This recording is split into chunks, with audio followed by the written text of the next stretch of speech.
ધોરણ 12 ફિઝિક્સ ની અંદર આજે આપણે વિદ્યુત ક્ષેત્ર રેખા અને તેની લાક્ષણિકતાઓ એની ટૂંકમાં પરિચય મેળવીશું અને ત્યારબાદ ડાયપોલ વિશે થોડી ઘણી માહિતી મેળવીશું.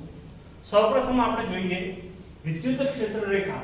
તો વિદ્યુત ક્ષેત્ર રેખા એ આપણે આગળના ટોપિકમાં ભણી ચૂક્યા હતા, પણ ફરીથી આપણે એનું પુનરાવર્તન કરીએ. વ્યાખ્યા એવી થશે કે કોઈ પણ એક વીજભાર અથવા તો વીજભારોનું તંત્ર, બે અથવા તેથી વધારે વીજભાર હોય તો કોઈ પણ એક વીજભાર કે વીજભારોના તંત્રની આસપાસ વિદ્યુત ક્ષેત્રને દર્શાવતી કાલ્પનિક રેખાઓની સંખ્યાને અથવા રેખાઓને વિદ્યુત ક્ષેત્ર રેખા કહે છે. યાદ રાખજો, વિદ્યુત ક્ષેત્ર રેખાઓ જે છે એને જોઈ શકાતી નથી. બરાબર છે? ઓકે.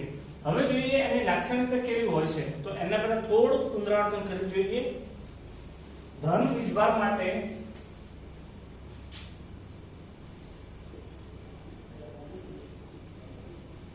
જો ધન વીજભાર હોય તો એના માટે વિદ્યુત ક્ષેત્ર રેખાઓ બહારની તરફ નીકળતી હોય છે.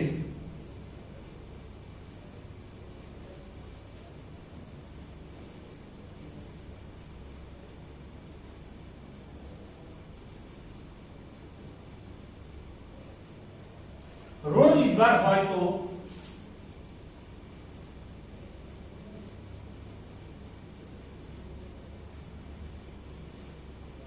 વિદ્યુત ક્ષેત્ર રેખાઓ આના કરતા એક્ઝેક્ટ ઉલટી દિશા, એટલે કે અહીંયા આકૃતિમાં જોઈએ આપણે ઋણ વીજભાર માટે વિદ્યુત ક્ષેત્ર રેખાઓ અંદરની તરફ આવતી હોય છે.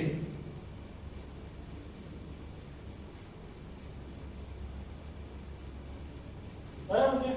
હવે આના પછી જોઈએ ડાયપોલ માટે.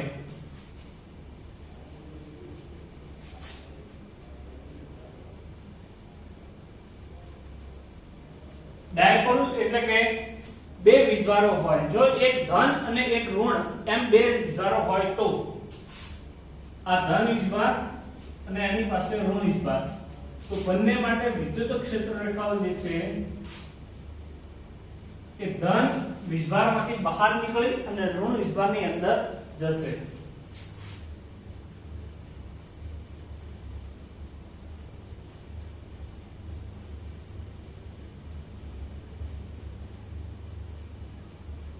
ધન વીજભારમાંથી વિદ્યુત ક્ષેત્ર રેખા અંદર જશે અને ઋણ વીજભારની અંદર સમાઈ જશે.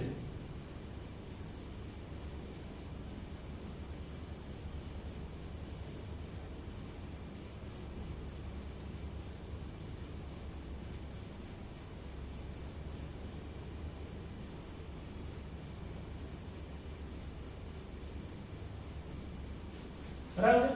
એટલે કે અહીંયા ધન વીજભાર તો એના માટે વિદ્યુત ક્ષેત્ર રેખા બહારની તરફ, ધન વીજભાર તો એના માટે વિદ્યુત ક્ષેત્ર રેખાઓ બહારની તરફ, અને ઋણ વીજભાર તો વિદ્યુત ક્ષેત્ર રેખાઓ અંદરની તરફ. હવે જોઈએ બે ધન વીજભાર હોય તો,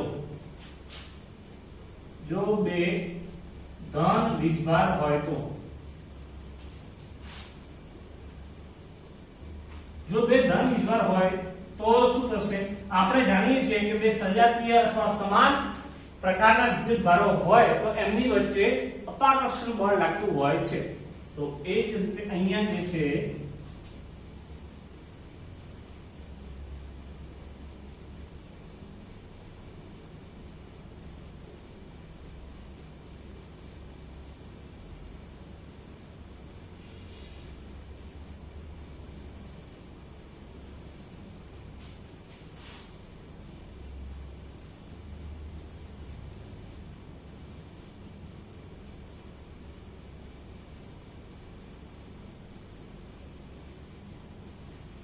બરાબર છે? બંને ધન વીજભાર અને એમની વચ્ચે અપાકર્ષી બળ લાગશે. એ જ રીતે જો બે ઋણ વીજભાર હોય તો,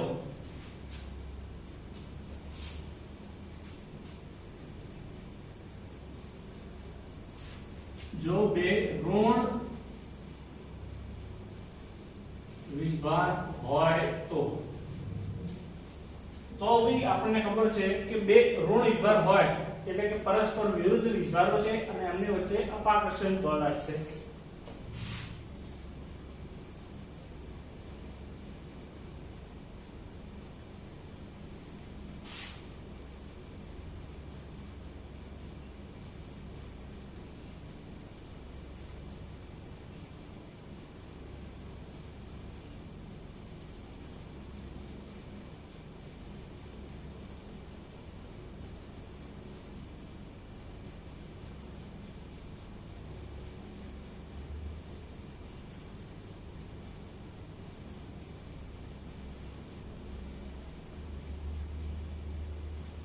અહીંયા પણ આપણે જોઈ શકીએ છીએ કે જેમ બે ધન વિદ્યુતભારો વચ્ચે અપાકર્ષણ છે, તો અહીંયા પણ બે ઋણ વિદ્યુતભારો વચ્ચે અપાકર્ષણ છે, બરાબર છે.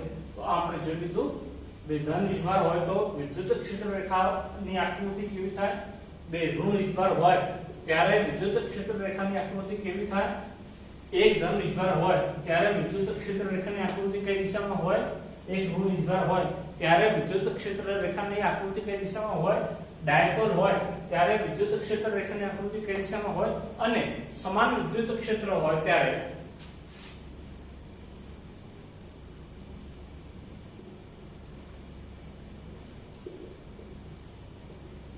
જ્યારે સમાન વિદ્યુત ક્ષેત્ર હોય ત્યારે દરેકે દરેક વિદ્યુત ક્ષેત્ર રેખાઓ જે છે આવી રીતે દર્શાવવામાં આવતી હોય છે, જે સમાન વિદ્યુત ક્ષેત્ર દર્શાવશે. આમ આપણે વિદ્યુત ક્ષેત્ર રેખાને કઈ રીતે દર્શાવવી અને તેની આકૃતિ એની વાત કરી. હવે આગળ આપણે જોઈએ વિદ્યુત ક્ષેત્ર રેખાની લાક્ષણિકતાઓ. વિદ્યુત ક્ષેત્ર રેખાની લાક્ષણિકતાઓ.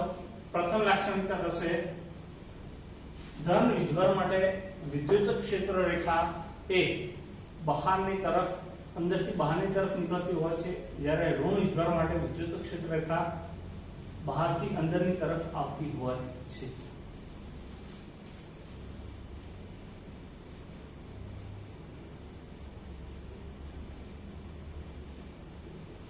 અને વિદ્યુત ક્ષેત્ર રેખા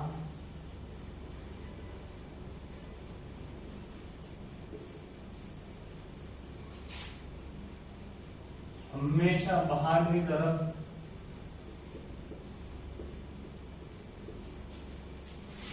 અને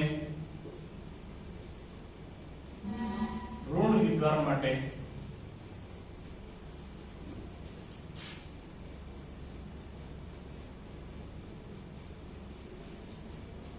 વિદ્યુત ક્ષેત્ર રેખા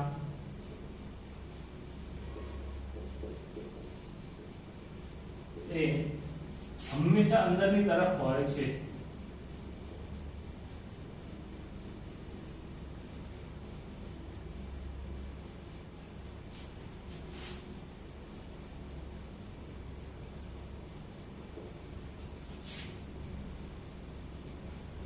જે તે બિંદુ આગળ વિદ્યુત ક્ષેત્ર રેખા તે બિંદુ આગળ વિદ્યુત ક્ષેત્ર ની દિશા દર્શાવે છે.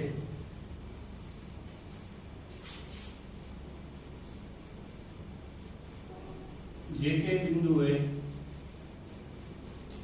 વિદ્યુત ક્ષેત્રની દિશા અથવા વિદ્યુત ક્ષેત્ર રેખાની દિશા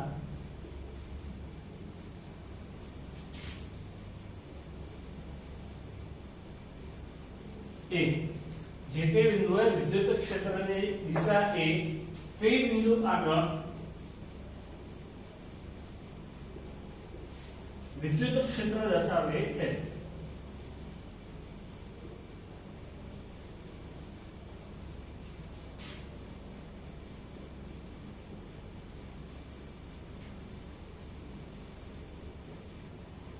ત્રીજી વસ્તુ,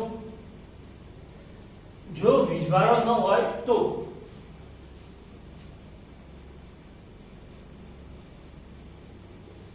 સિવાયના વિસ્તારમાં વિદ્યુત ક્ષેત્ર રેખાને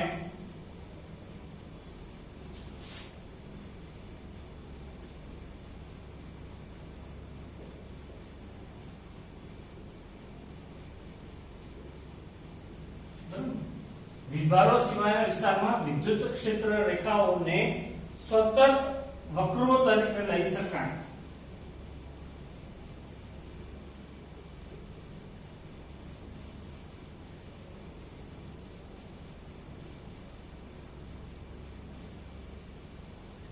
આગળ જોઈએ વિદ્યુત ક્ષેત્ર રેખાઓ ક્યારેય બંધ ગાળો બનાવતી નથી.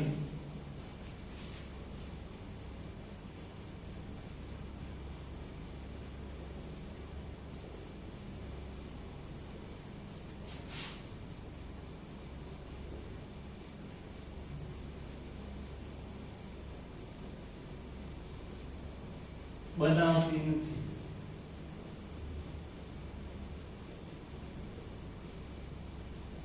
એનાથી આગળ વિદ્યુત ક્ષેત્ર રેખાઓ ક્યારેય એકબીજાને છેદે નહીં.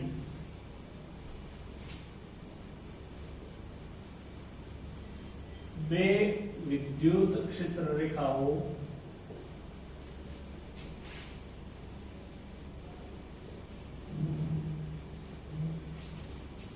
એકબીજાને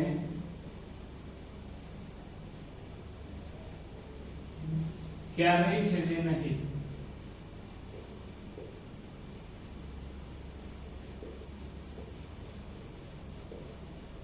જો બે વિદ્યુત ક્ષેત્ર રેખાઓ એકબીજાને છેદે તો શું થાય?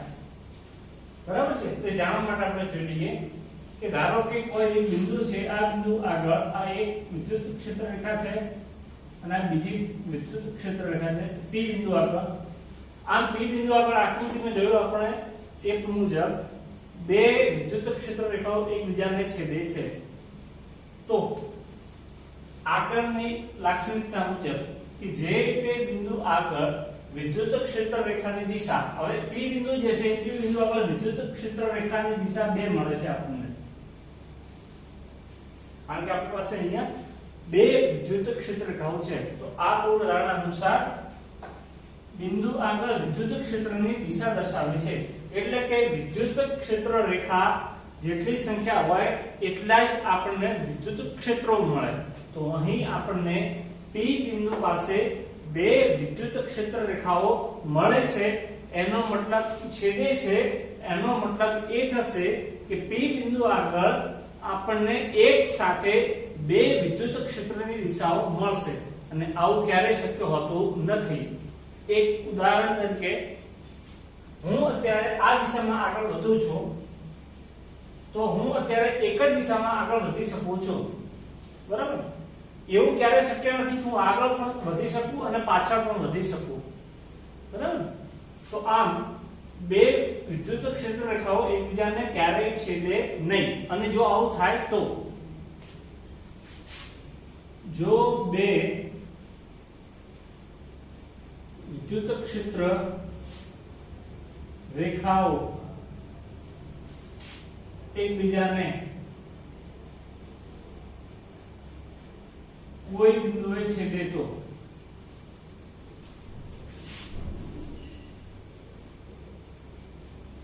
તે બિંદુએ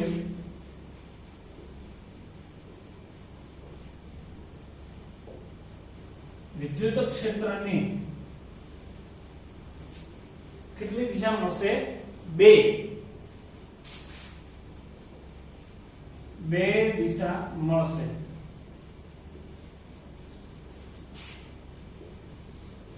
જે શક્ય નથી. ત્યારબાદ જોઈએ કે જેટલું વિદ્યુત ક્ષેત્ર વધારે પ્રબળ હશે એટલી વિદ્યુત ક્ષેત્ર રેખાઓની સંખ્યા વધારે હશે, અને વિદ્યુત ક્ષેત્ર જેટલું નિર્બળ હશે એટલું વિદ્યુત ક્ષેત્ર રેખાઓ ઓછી.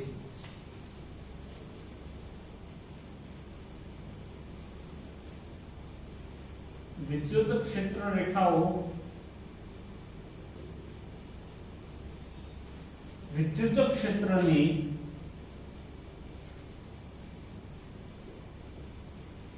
પ્રબળતા દર્શાવે છે.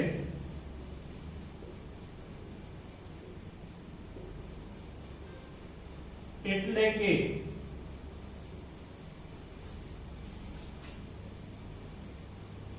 જો વિદ્યુત ક્ષેત્ર રેખાની સંખ્યા n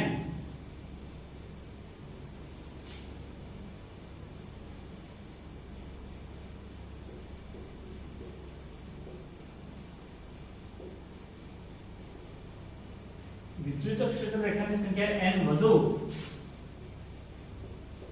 તો વિદ્યુત ક્ષેત્ર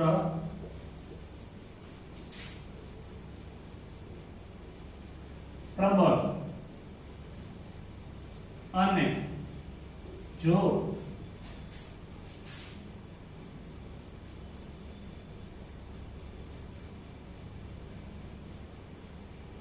વિદ્યુત ક્ષેત્ર રેખાઓની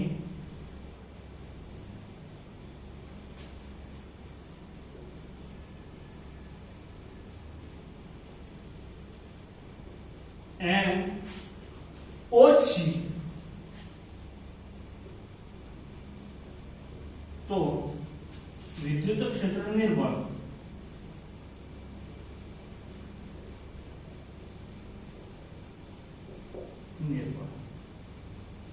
બરાબર છે। તો આમ આપણે વિદ્યુત ક્ષેત્ર રેખાની લાક્ષણિકતાનો અભ્યાસ કર્યો। ઘણી વખત પરીક્ષાની અંદર બે ગુણો પૂછાતી હોય છે કે વિદ્યુત ક્ષેત્ર રેખાની કોઈ પણ ચાર લાક્ષણિકતા સમજાવો। તો તમારે રહેશે 1 2 3 4 5 6 એમાંથી કોઈ પણ ચાર વિદ્યુત ક્ષેત્ર રેખાની લાક્ષણિકતા તમે દર્શાવી શકો। ખૂબ જ સરળ છે। વિદ્યુત ક્ષેત્ર રેખાઓ એની લાક્ષણિકતા જોઈ, ત્યારબાદ હવે જોઈએ વિદ્યુત ફ્લક્સ।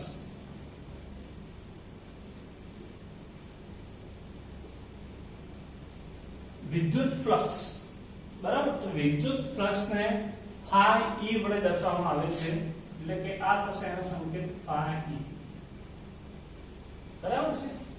ઓકે, હવે આપણે જોઈએ વિદ્યુત ફ્લક્સ એટલે શું અને તે વિદ્યુત ક્ષેત્ર રેખાઓ સાથે કેવી રીતે સંકળાયેલું છે। તો એક સામાન્ય સંબંધ જોઈએ તો વિદ્યુત ફ્લક્સ એ વિદ્યુત ક્ષેત્ર રેખાઓના સમપ્રમાણમાં હોય છે।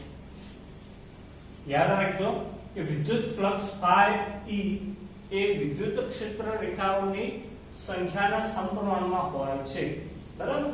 એટલે કે જો n વધુ તો ફ્લક્સ વધુ, નંબર 1 જો n વધુ તો ફાઈ ઈ પણ વધુ, અને સંખ્યા રેખાઓ વિદ્યુત ક્ષેત્ર રેખાઓ ઓછી તો ફાઈ ઈ પણ ઓછું, બરાબર। તો આમ આપણે જોયું કે વિદ્યુત ક્ષેત્ર રેખાઓ એ ફ્લક્સની સાથે કેવી રીતે સંકળાયેલી છે। વિદ્યુત ક્ષેત્ર રેખાઓ એ ફ્લક્સની સાથે સમપ્રમાણમાં સંકળાયેલી છે। જે પ્રમાણે વિદ્યુત ક્ષેત્ર રેખાઓમાં વધારો અને ઘટાડો થશે તેને અનુરૂપ સમાન રીતે વિદ્યુત ફ્લક્સમાં વધારો કે ઘટાડો થશે। હવે એક સાદી વ્યાખ્યા જોઈએ વિદ્યુત ફ્લક્સની।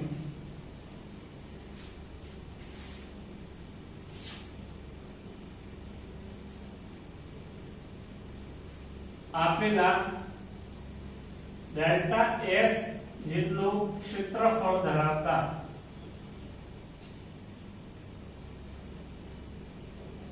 વિસ્તારમાં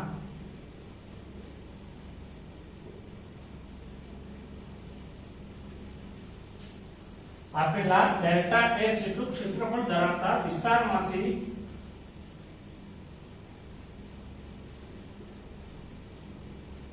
લંબ રૂપે પસાર થતી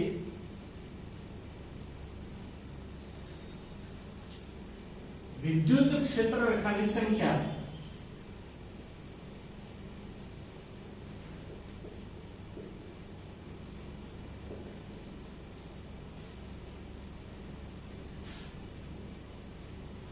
સંખ્યાને વિદ્યુત ફ્લક્સ કહે છે।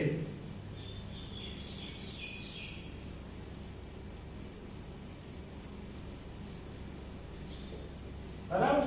તો આ સાદી વ્યાખ્યા ઉપરથી પણ આપણે જોઈ શકીએ છીએ કે આપેલો કોઈ વિસ્તાર હોય તો એમાંથી લંબરૂપે જેટલી પણ વિદ્યુત ક્ષેત્ર રેખા પસાર થતી હોય એ વિદ્યુત ક્ષેત્ર રેખાની સંખ્યા, એટલે કે જે આ સંબંધ મુજબ જેટલી સંખ્યા વધારે એટલું ફ્લક્સ વધુ, જેટલી સંખ્યા ઓછી એટલું ફ્લક્સ ઓછું। તો જોઈએ વિદ્યુત ફ્લક્સને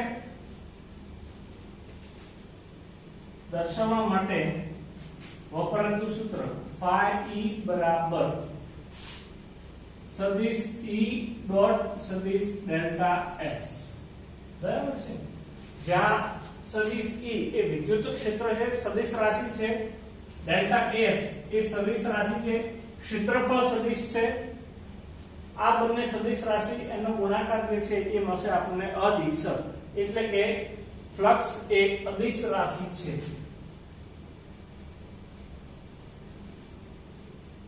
અને અહીંયા આપણે જોઈ શકીએ છીએ કે ડોટ ગુણાકાર સ્વરૂપે દર્શાવવામાં આવેલું હોય છે। હવે પાઠ્યપુસ્તકની અંદર આકૃતિમાં જે પ્રમાણે આપણે વાત કરી છે એ પ્રમાણે જોઈએ કે કોઈ એક નાનકડો પૃષ્ઠખંડ લઈએ,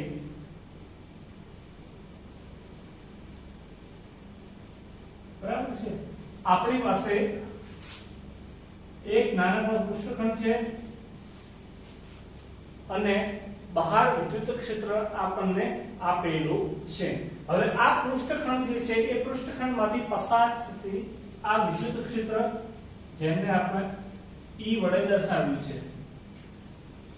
હવે આ પૃષ્ઠખંડ જે છે એ પૃષ્ઠખંડમાંથી વિદ્યુત ક્ષેત્ર રેખાઓ પસાર થતી હોય તો અને તેને દર્શાવતો ક્ષેત્રફળ સદિશ ડેલ્ટા S હોય તો આ ભાગ માટે વિદ્યુત ક્ષેત્ર રેખાઓ અને E ડોટ ડેલ્ટા S બરાબર એક જ દિશામાં મળશે, બરાબર છે। અને ત્યાં આપણે phi E બરાબર સદિશ E ડોટ ડેલ્ટા S લઈ શકીએ। પરંતુ જો આને સિવાય અલગ રીતે, એટલે કે આપણે હવે નીચે મુજબ જોઈએ કે વિદ્યુત ક્ષેત્ર રેખાઓ અથવા તો ક્ષેત્રફળ સદિશ ડેલ્ટા S એ વિદ્યુત ક્ષેત્રની સાથે કોઈ અન્ય થીટા ખૂણો બનાવતો હોય ત્યારે, બરાબર, ક્ષેત્રફળ સદિશ ડેલ્ટા S એ વિદ્યુત ક્ષેત્ર E ની સાથે કોઈ અન્ય ખૂણો બનાવે ત્યારે આકૃતિ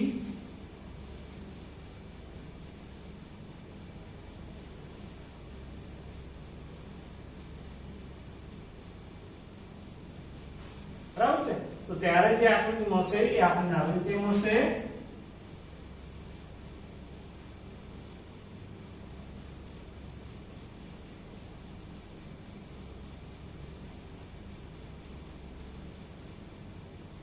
આ વિદ્યુત ક્ષેત્ર અને ડેલ્ટા S એ ક્ષેત્રફળ સદિશ થશે, એટલે કે બીજી વખત આ વિદ્યુત ક્ષેત્રની સાથે ક્ષેત્રફળ સદિશ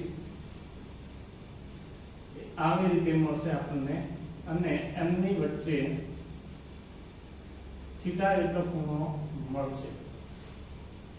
અને આ વખતે આપણે ફ્લક્સનું સૂત્ર phi E બરાબર E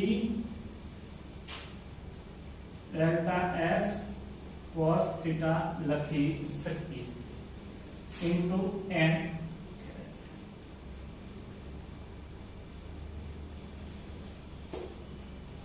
હવે વાત કરીએ કે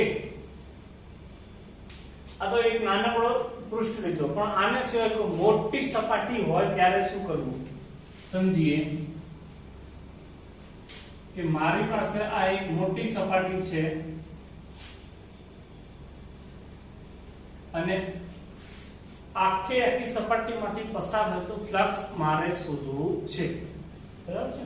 આખી સપાટીમાંથી પસાર થતું ફ્લક્સ શોધવું છે તો એના માટે શું કરીશું, તો સૌપ્રથમ આપેલા ક્ષેત્રફળને નાના ડેલ્ટા S જેટલા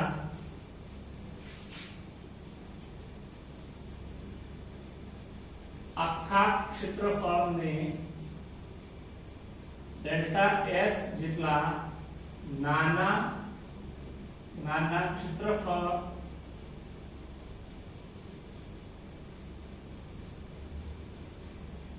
ના સૂક્ષ્મ ખંડોમાં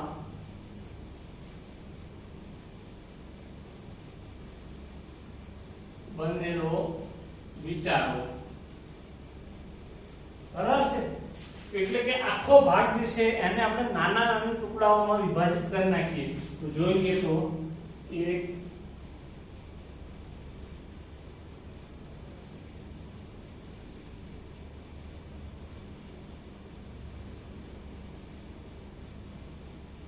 આમ આપણે આખા એક પૃષ્ઠમાં n જેટલા सूक्ष्म क्षेत्रफळ खंड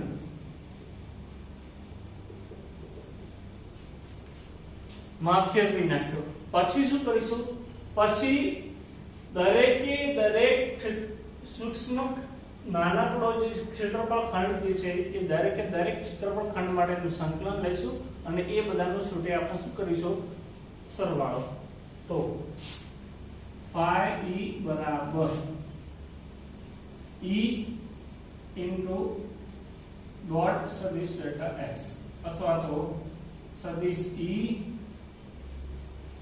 dot n into delta s caret. બરાબર છે? જ્યાં ડેલ્ટા s એ નાનકડો સૂક્ષ્મ ખંડ થશે,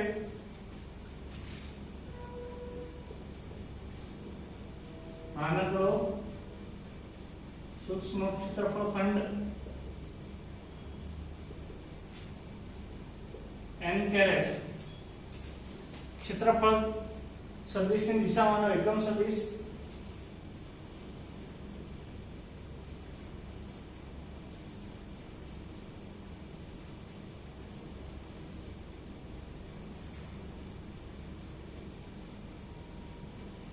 બરાબર છે. અને થીટાના સ્વરૂપમાં લખવું હોય તો phi e બરાબર એટલે કે ક્ષેત્રફળ સદિશ એ વિદ્યુત ક્ષેત્રની સાથે કોઈ થીટા ખૂણો બનાવતું હોય તો e delta s into n અથવા e into n cos theta e in n delta s cos theta.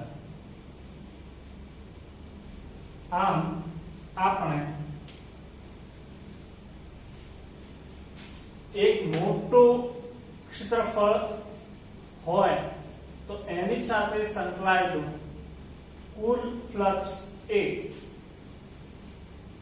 એને નાના નાના n જેટલા વિભાગોમાં વિભાજિત કરી અને દરેકનો કુલ સરવાળો કરવાથી કુલ ફ્લક્સ આપણે મેળવી શકીએ છીએ. બરાબર છે? ઓકે. હવે જોઈએ કે ફ્લક્સ જે છે એનો એકમ શું થશે. બરાબર છે ને? ફ્લક્સ જે છે એનો એકમ શું થશે? તો ફ્લક્સ જે છે એનો એકમ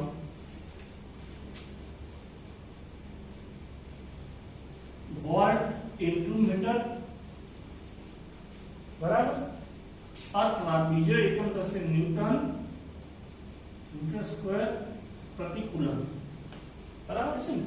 આ બે જે છે એના એકમો થશે ન્યૂટન મીટર સ્ક્વેર પ્રતિ કુલમ અથવા તો પછી બીજો એકમ છે વોલ્ટ ઇન્ટુ મીટર. આ તેના બે એકમો થશે. વિદ્યુત ડાયપોલ જોઈએ એના પહેલા વિદ્યુત ફ્લક્સના ત્રણ કિસ્સા જોઈ લઈએ. ના કિસ્સાઓ સૂત્ર આપણે જોઈએ. ફ્લક્સ phi e બરાબર e delta s cos theta. જો ધ્યાન રાખજો કે વિદ્યુત ક્ષેત્ર E સમાંતર ડેલ્ટા s હોય તો,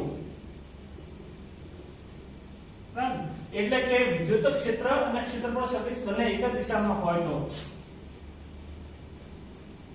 E અને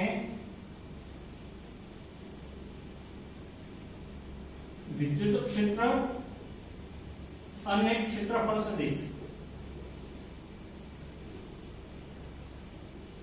એક જ દિશામાં હોય તો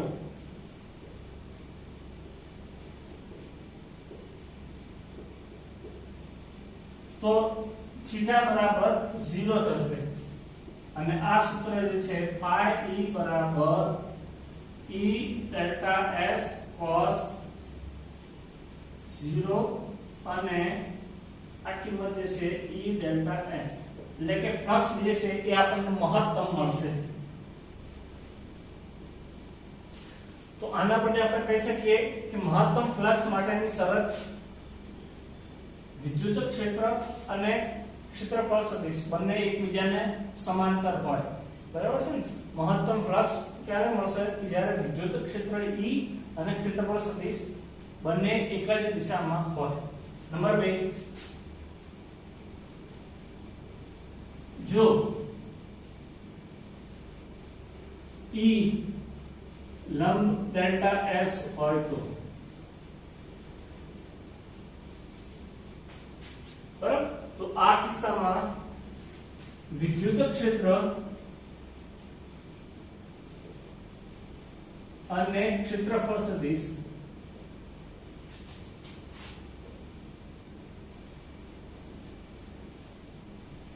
ડેલ્ટા S એકબીજાને લંબ સ્વરૂપે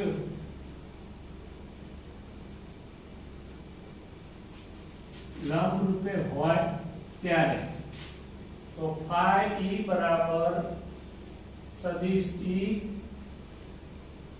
ડેલ્ટા S cos 90 અંશ, ત્યારે થીટા બરાબર 90 અંશ થશે અને cos 90 જે છે એનું મૂલ્ય થશે 0. તો ત્યારે ફ્લક્સ મળશે નહીં, બરાબર ને? તો આમ જ્યારે ફ્લક્સ શૂન્ય થતું હોય ત્યારે વિદ્યુત ક્ષેત્ર E અને ક્ષેત્રફળ સદિશ ડેલ્ટા S બંને એકબીજાને કેવા હશે? એકબીજાને લંબ રૂપે. નંબર 3, જો થીટા બરાબર 180 અંશ હોય એટલે કે E અને ડેલ્ટા S વિરુદ્ધ દિશામાં હોય ત્યારે